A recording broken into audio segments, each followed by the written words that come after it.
Sayu. Assalamualaikum warahmatullahi wabarakatuh. Sebelumnya, perkenalkan nama saya Putri Nabila Faranisa sebagai moderator yang akan memimpin jalannya presentasi dari kelompok 3 program studi kesejahteraan sosial kelas 2B. Pada kesempatan kali ini, kami akan mempresentasikan hasil diskusi kelompok kami. Anggota kelompok kami terdiri dari Laila Fitri Amalia dengan 3 digit nomor NIM terakhirnya 053, Najwa Lintang Norita dengan 3 digit NIM terakhirnya 064, Putri Nabila Farenisa dengan 3 digit nomor NIM terakhirnya 078, Tika Kartika dengan 3 digit NIM terakhirnya 084, dan terakhir Almira Alrayan dengan 3 digit NIM terakhirnya 094. Materi yang akan kami sampaikan adalah bab 3, yaitu bagaimana urgensi integrasi nasional sebagai salah satu parameter persatuan dan kesatuan bangsa. Materi pertama akan disampaikan oleh Almira Alrayan. Kepada Almira kami persilahkan. Baik, terima kasih moderator. A. Menelusuri konsep dan urgensi integrasi nasional. 1. Makna integrasi nasional. Integrasi nasional mempunyai 2 pengertian dasar, yakni integrasi dan nasional. Integrasi berasal dari bahasa Latin yaitu integrate, yang berarti memberi tempat dalam suatu keseluruhan. Sedangkan menurut Kamus Besar Bahasa Indonesia atau KBBI, integrasi adalah pembauran sampai menjadi satu kesatuan yang bulat dan utuh. Adapun kata nasional berarti bangsa. Integrasi nasional merupakan proses penyatuan berbagai perbedaan-perbedaan yang ada pada masyarakat sehingga menjadi selaras dalam membentuk kesatuan sebuah bangsa. Perbedaan tersebut meliputi suku, budaya, bahasa, ras, agama, dan aspek-aspek lainnya. Integrasi nasional sendiri menjadi hal penting bagi negara heterogen seperti Indonesia. Kedua, jenis integrasi. Tentang pengertian integrasi ini, Myron Weiner dalam Ramalan Surbakti lebih cocok menggunakan istilah integrasi politik daripada integrasi nasional. Menurutnya, integrasi politik adalah penyatuan masyarakat dengan sistem politik. Integrasi politik dibagi menjadi 5 jenis, yakni 1. Integrasi bangsa. Menunjuk pada proses penyatuan berbagai kelompok budaya dan sosial dalam satu kesatuan wilayah dan dalam suatu pembentukan identitas nasional. 2. Integrasi wilayah. Menunjuk pada masalah-masalah pembentukan wewenang kekuasaan nasional pusat di atas unit-unit sosial yang lebih kecil yang beranggotakan kelompok-kelompok sosial budaya masyarakat tertentu. Ketiga, integrasi elit massa. Menunjuk pada masalah penghubungan antara pemerintah dengan yang diperintah, mendekatkan perbedaan-perbedaan mengenai aspirasi dan nilai pada kelompok elit dan massa. 4. Integrasi nilai. Menunjuk pada adanya konsensus terhadap nilai yang minimum yang diperlukan dalam memelihara tertib sosial. 5. Integrasi tingkah laku atau perilaku integratif. Menunjuk pada penciptaan tingkah laku yang terintegrasi dan yang diterima demi mencapai tujuan bersama. Ketiga, pentingnya integrasi nasional. Dalam negara merdeka, faktor pemerintah yang berkeabsahan atau legitimate merupakan hal penting bagi pembentukan negara bangsa. Hal ini disebabkan tujuan negara hanya akan dapat dicapai apabila terdapat suatu pemerintah yang mampu menggerakkan dan mengarahkan seluruh potensi masyarakat agar mau bersatu dan bekerja sama. Kemampuan ini tidak hanya dapat dijalankan melalui kewenangan menggunakan kekuatan fisik yang sah, tetapi juga persetujuan dan dukungan rakyatnya terhadap pemerintah itu. Sangat diperlukan hubungan yang ideal antara pemerintah dengan rakyatnya sesuai dengan sistem nilai dan politik yang telah disepakati. Jadi integrasi diperlukan guna menciptakan kesetiaan baru terhadap identitas-identitas baru yang diciptakan atau identitas nasional, misalnya bahasa nasional, simbol negara, semboyan nasional, ideologi nasional, dan sebagainya.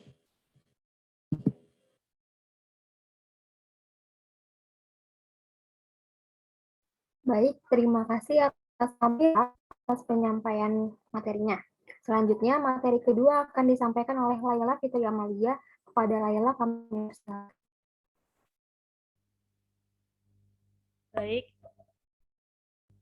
selanjutnya saya akan menjelaskan tentang integrasi versus disintegrasi.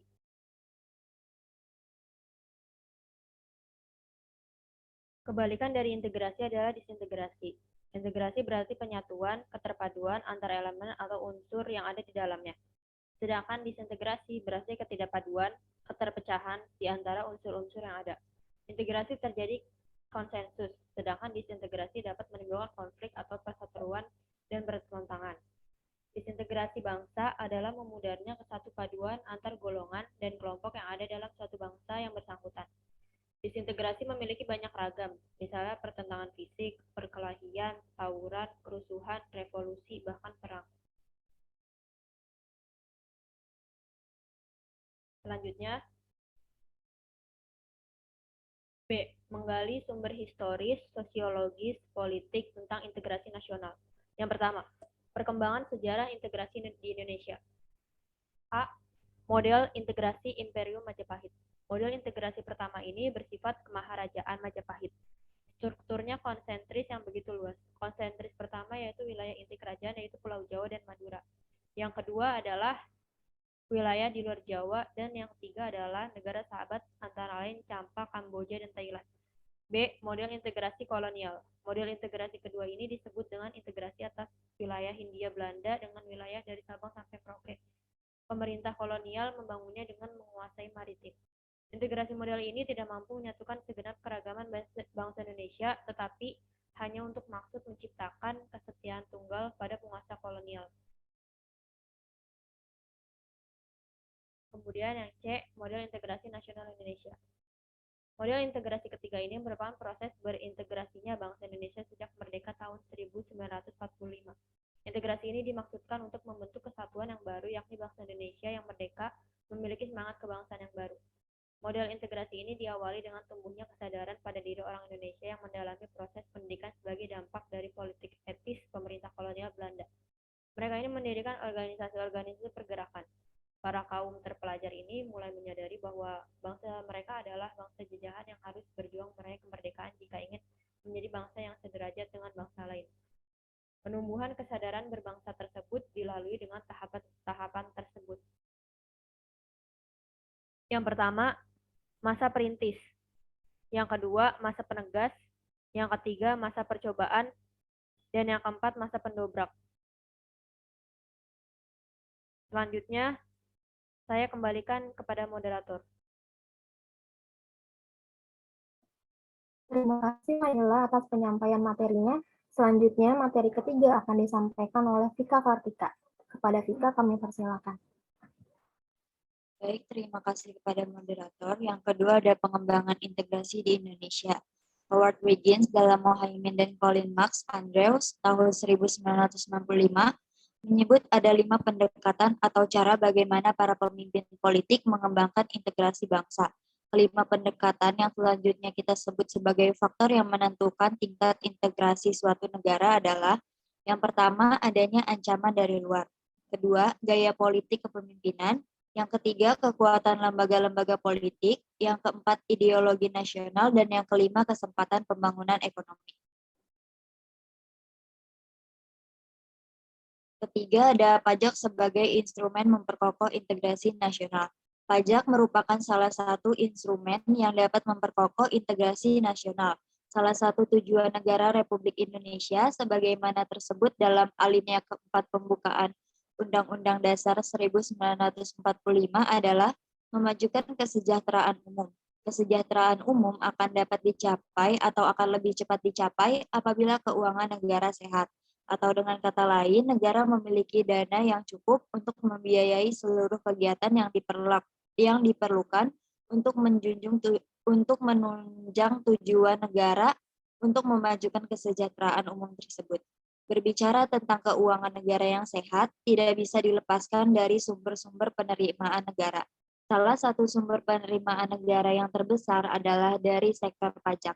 Dalam kurun waktu 5 tahun terakhir, penerimaan pajak merupakan sumber pendapatan negara yang utama, sehingga dapat mendukung kelancaran keuangan negara untuk pembangunan ekonomi yang dapat memperkokoh integrasi nasional Indonesia. Terima kasih, saya kembalikan kepada moderator. Terima kasih atas penyampaiannya. Selanjutnya materi keempat akan saya sampaikan sendiri. C. Membangun argumen tentang dinamika dan tantangan integrasi. Integrasi nasional. 1. Dinamika integrasi nasional di Indonesia. Indonesia mengalami banyak perkembangan dan dinamika integrasi yang sejalan dengan tantangan perkembangan zaman. Dinamika tersebut dapat dicontohkan dengan peristiwa integrasi berdasar 5 jenis integrasi sebagai berikut. A. Integrasi bangsa. Pemerintah Indonesia berhasil mengajak kelompok separatisme Aceh atau Gerakan Aceh Merdeka atau GAM untuk kembali bergabung dan setia kepada kedaulatan NKRI secara damai melalui MOU atau Memorandum of Understanding di Helsinki, Finlandia pada tanggal 15 Agustus 2005. B. Integrasi wilayah.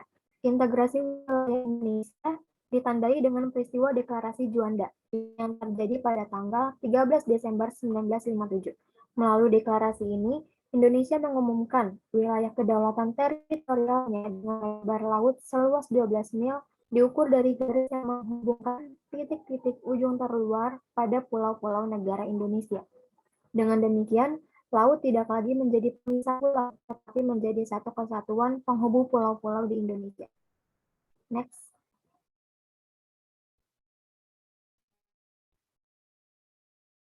C. Integrasi nilai. Pancasila merupakan dasar filsafat negara Indonesia yang kemudian menjadi nilai integratif bangsa. Pengembangan Pancasila sebagai nilai integratif terus dilakukan, misalnya melalui kegiatan akademis pada tingkat sekolah dasar hingga perguruan tinggi dengan mata pelajaran PKN atau Pancasila. D. Integrasi elit massa. Tidak jarang para pemimpin mendekati rakyatnya dengan berbagai macam kegiatan kunjungan, seperti belusukan ke daerah, jumpa kader PKK. Kegiatan yang melibatkan elit massa akan menguatkan dimensi vertikal integrasi nasional. E. Integrasi tingkah laku atau perilaku integratif. Perilaku integratif diwujudkan dengan dibentuknya lembaga politik dan pemerintah termasuk birokrasi. Dengan begitu, maka orang-orang akan dapat bekerja secara interintegratif dalam suatu aturan dan pola kerja yang teratur, sistematis, dan memiliki tujuan. 2.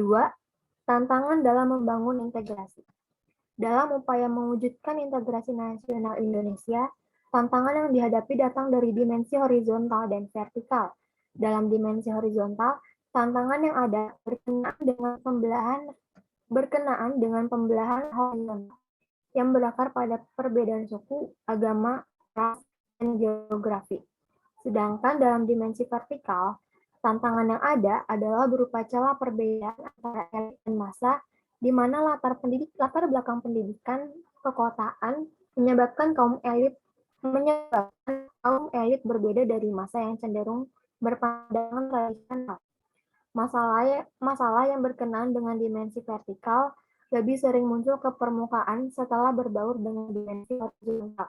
Sehingga hal ini memberikan kesan bahwa dalam kasus Indonesia, dimensi horizontal lebih menonjol daripada dimensi vertikal. Terkait dengan dimensi horizontal ini, salah satu persoalan yang dialami oleh negara-negara berkembang, termasuk Indonesia dalam mewujudkan integrasi nasional, adalah masalah primordialisme yang masih kuat. Titik pusat goncangan primordial biasanya berkisar pada beberapa hal, yaitu masalah hubungan darah atau kesukuan, jenis bangsa atau ras, bahasa, daerah, agama, dan kebiasaan. Kedua, terkait dengan dimensi vertikal, tantangan yang ada adalah kesediaan para pemimpin untuk terus-menerus bersedia berhubungan dengan rakyatnya. Pemimpin mau mendengar keluhan rakyat, mau turun ke bawah, dan dekat dengan kelompok-kelompok yang merasa dipinggirkan.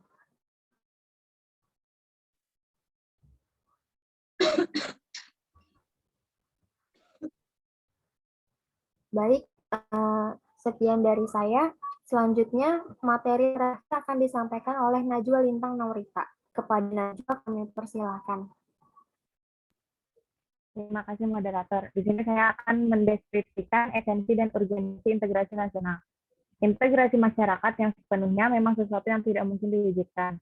Karena setiap masyarakat di samping potensi integrasi juga menyimpan potensi konflik atau pertentangan.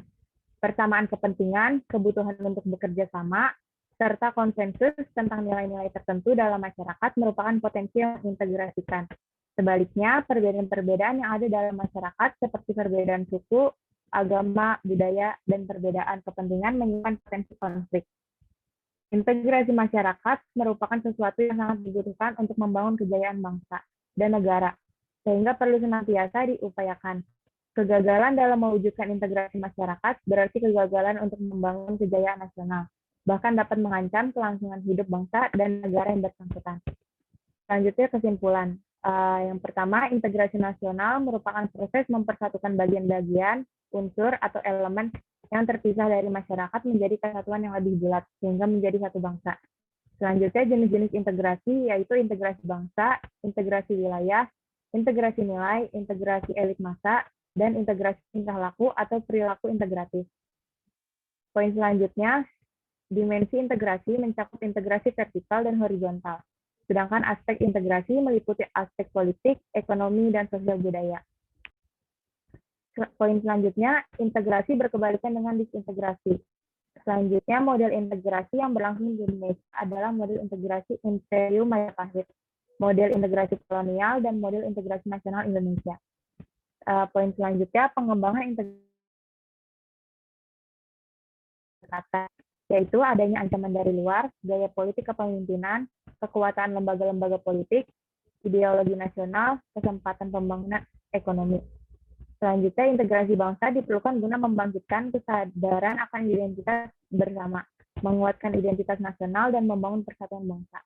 Sekian yang dapat saya sampaikan, saya kembalikan ke moderator.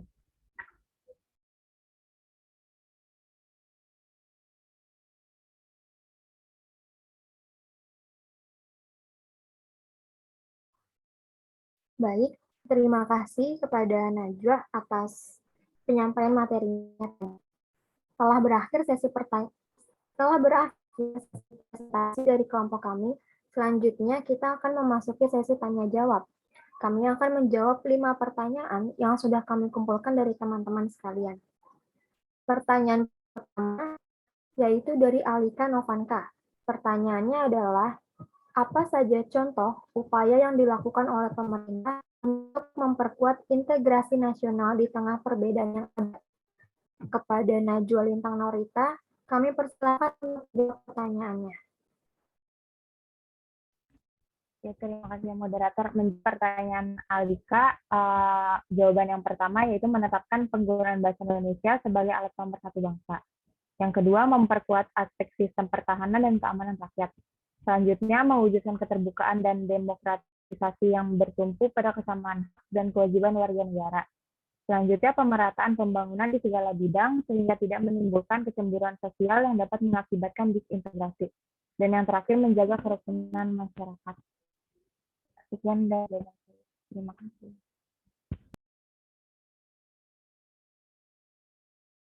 Baik, kepada Najwa Lintang Norita, terima kasih atas jawabannya.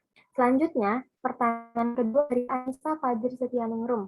Pertanyaannya adalah, sebagai mahasiswa, upaya atau usaha apa yang dapat dilakukan untuk menjaga integrasi nasional? Baik, saya sendiri yang akan menjawab pertanyaan dari Anissa Fajri.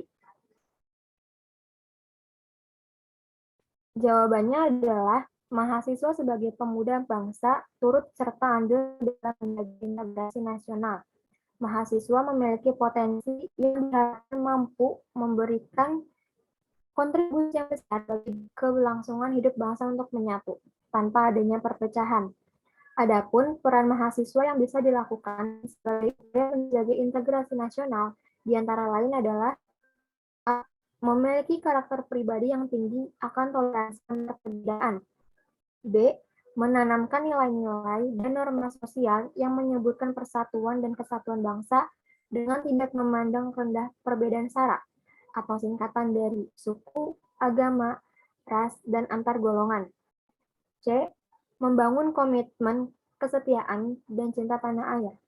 D, menjadikan semboyan bangsa sebagai pengingat diri untuk membentuk suatu identitas bangsa berdasarkan Pancasila. E, mendahulukan kepentingan bersama dan menjaga ragam kekayaan fisik yang dimiliki bangsa. Selanjutnya, pertanyaan ketiga dari Aina Nursya Fitri. Pertanyaannya adalah, bagaimana cara untuk melakukan pendekatan integrasi nilai elit massa pada masyarakat? Kepada Almira Alrayan, kami persilakan untuk menjawab pertanyaan.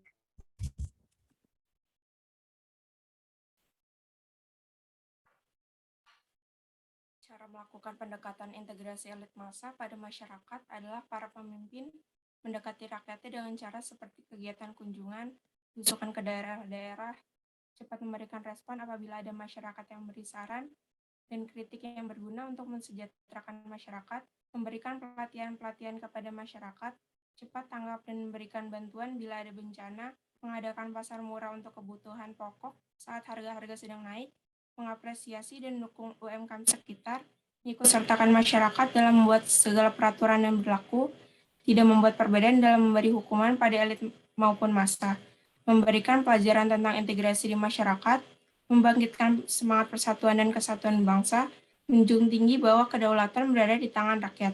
Pemimpin bersedia dekat dengan kelompok-kelompok yang merasa dipinggirkan, kesediaan untuk hidup berdampingan secara damai dan saling menghargai antara kelompok-kelompok masyarakat. Elit massa menggambarkan pembuatan kebijakan publik dalam bentuk piramida, di mana masyarakat berada pada tingkat paling bawah, elit pada ujung piramida, dan aktor internal birokrasi pembuat kebijakan publik berada di tengah-tengah antara masyarakat dan elit. Artinya, elit itu adalah sekelompok orang pemegang kendali kekuasaan atau pemimpin yang memiliki kuasa. Kelompok ini memiliki posisi yang lebih tinggi daripada rakyat jelata dan hak yang lebih besar daripada kelas masyarakat di bawahnya. Sedangkan elit politik adalah merupakan seseorang yang menduduki jabatan-jabatan politik di eksekutif dan legislatif yang dipilih mulai pemilihan umum dan dipilih dalam proses politik. Kelompok elit itu ada di level politik dan ada di level massa. Di level politik itu penyelenggara negara dan birokrasi, serta pimpinan partai politik. Elit massa itu pimpinan di ormas sosial dan ormas keagamaan. Terima kasih Almira atas jawaban pertanyaannya. Selanjutnya, pertanyaan keempat dari Mufidan Naila. Pertanyaannya adalah, mengapa pada negara yang multikultural seperti Indonesia, konsep integrasi bangsa menjadi prasyarat utama untuk terciptanya persatuan dan kesatuan bangsa? Kepada Naila Fitri Amalia, kami persilakan untuk menjawab pertanyaan tersebut. Baik, terima kasih moderator. Saya akan menjawab pertanyaan dari Mufidah Naila. Menurut pendapat kami, pada negara yang multikultural seperti Indonesia, konsep integrasi bangsa menjadi prasyarat utama untuk terciptanya persatuan dan kesatuan bangsa. Karena integrasi nasional merupakan proses penyatuan suatu bangsa yang mencakup semua aspek kehidupan, yaitu aspek ideologi, sosial, politik, ekonomi, dan budaya, serta pertahanan dan keamanan. Di samping integrasi nasional juga dimaksudkan untuk mencegah timbulnya konflik secara nasional, terutama konflik yang bersifat horizontal antara satu suku bangsa dan satu suku bangsa lainnya. Jadi pada intinya prasyarat berarti syarat yang harus dipenuhi agar persatuan dan kesatuan dapat terwujud. Nah, agar terwujud tentunya perlu penyatuan atau penggabungan dari berbagai keberagaman yang ada dalam suatu negara agar bisa bersatu. Nah, kalau dari berbagai budaya yang ada dalam masyarakat yang berbeda-beda tidak dapat menyatu menjadi kesatuan, maka kan tidak akan tercipta persatuan dan kesatuan dalam suatu negara yang multikultural tersebut. Di samping itu, integrasi juga penting karena akan mencegah munculnya konflik horizontal. Misalnya sama-sama suku dalam suatu negara, atau sama-sama agama dalam suatu negara dan lain sebagainya.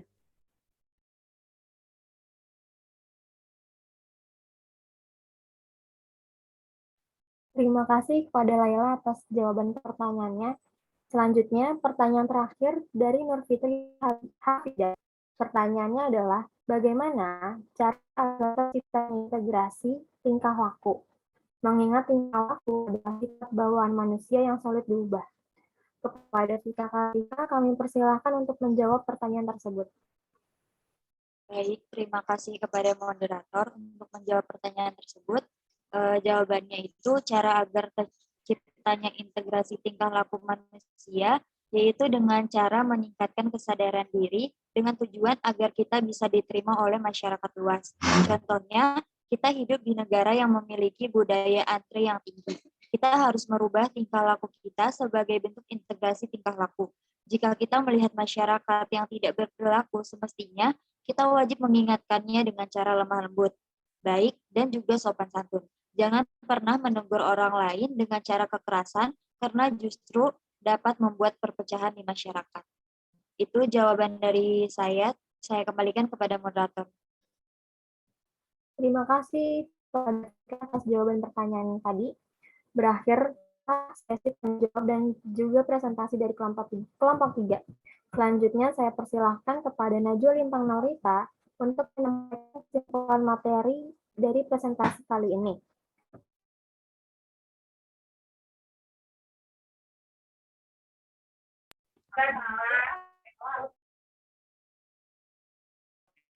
Ya, terima kasih moderator. Kesimpulannya, materi hari ini yang pertama, integrasi nasional merupakan proses mempersatukan bagian-bagian unsur atau elemen yang terpisah dari masyarakat menjadi kesatuan yang lebih bulat sehingga menjadi satu bangsa. Selanjutnya, jenis-jenis integrasi yaitu integrasi bangsa, integrasi wilayah, integrasi nilai, integrasi elit massa, dan integrasi tingkah laku atau disebut perilaku integratif. Selanjutnya, dimensi integrasi mencakup integrasi vertikal dan horizontal. Sedang aspek integrasi meliputi aspek politik, ekonomi, dan sosial budaya. Selanjutnya, integrasi berkebalikan dengan disintegrasi. Model integrasi yang berlangsung di Indonesia adalah model integrasi Imperium Majapahit, model integrasi kolonial, dan model integrasi nasional Indonesia. Pengembangan integrasi dapat dilakukan melalui 5 strategi atau pendekatan, yaitu adanya ancaman dari luar, gaya politik kepemimpinan, kekuatan lembaga-lembaga politik, ideologi nasional, dan yang terakhir kesempatan pembangunan ekonomi. Integrasi bangsa diperlukan guna membangkitkan kesadaran akan identitas bersama, menguatkan identitas nasional, dan membangun persatuan bangsa. Baik, terima kasih kepada Najwa atas kesimpulannya. Sekian yang dapat kami sampaikan. Mohon maaf bila terdapat kesalahan. Terima kasih atas perhatiannya. Kami akhiri. Wassalamualaikum warahmatullahi wabarakatuh.